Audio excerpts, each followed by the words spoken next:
Merci, quoi. madame la députée. La parole est à monsieur Jimmy Pain. Merci, Monsieur le Président. Ma question s'adresse à Madame Elisabeth Borne. Madame la Ministre, aux Assises de la mer en décembre dernier, le Président de la République avait déclaré que le XXIe siècle serait maritime.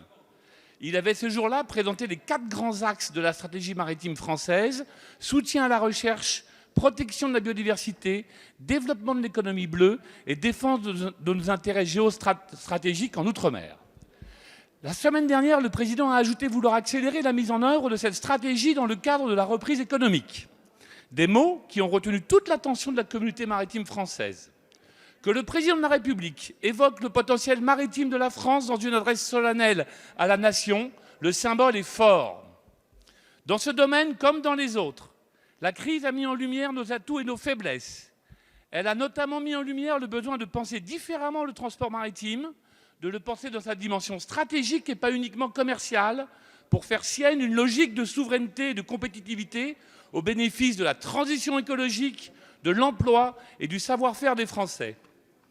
Je voudrais en profiter pour tous remercier les marins de commerce, les pêcheurs, qui continuent à assurer l'approvisionnement de la France pendant cette crise sanitaire. Notre surface maritime, notre communauté scientifique et nos secteurs économiques d'excellence nous confèrent une responsabilité particulière au sein de la communauté internationale, celle d'être à l'avant-garde de la lutte contre le changement climatique et la préservation de la biodiversité marine dans les négociations sur la haute mer à l'ONU et lors du prochain congrès de l'UCNN à Marseille.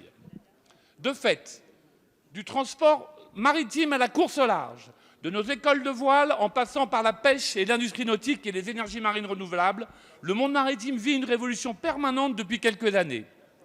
Madame la Ministre, comment concrètement accélérer la mise en œuvre de la stratégie maritime française et la faire évoluer pour prendre en compte les leçons apprises dans la crise? Merci. Merci beaucoup, monsieur le député.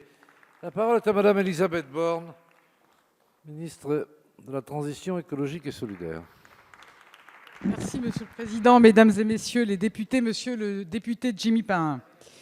Vous rappelez à juste titre l'ambition de la stratégie maritime portée par le Président de la République et le gouvernement. Et comme vous l'avez fait, je voudrais à mon tour saluer la mobilisation des acteurs du secteur, des élus, des ONG pendant la crise. Le gouvernement a été à leurs côtés pour leur apporter des aides d'urgence, les accompagner au plan sanitaire, mais vous le savez aussi pour les assister pour le rapatriement des marins qui pouvaient parfois être bloqués à l'autre bout du monde. J'ai échangé encore récemment avec le Conseil national de la mer et des littoraux et j'ai noté leur attente forte pour l'avenir. Aussi, je vous le confirme, notre stratégie maritime est au cœur de l'engagement que le Président de la République a pris pour reconstruire une économie forte, écologique, souveraine et solidaire. Suite aux échanges que j'ai pu avoir, j'identifie 3 grandes priorités. Accélérer la décarbonation en accompagnant le verdissement des transports maritimes et des ports, mais aussi en accélérant le déploiement des énergies marines renouvelables. Accroître la résilience de notre territoire par la bonne gestion de nos écosystèmes et de nos littoraux face aux risques.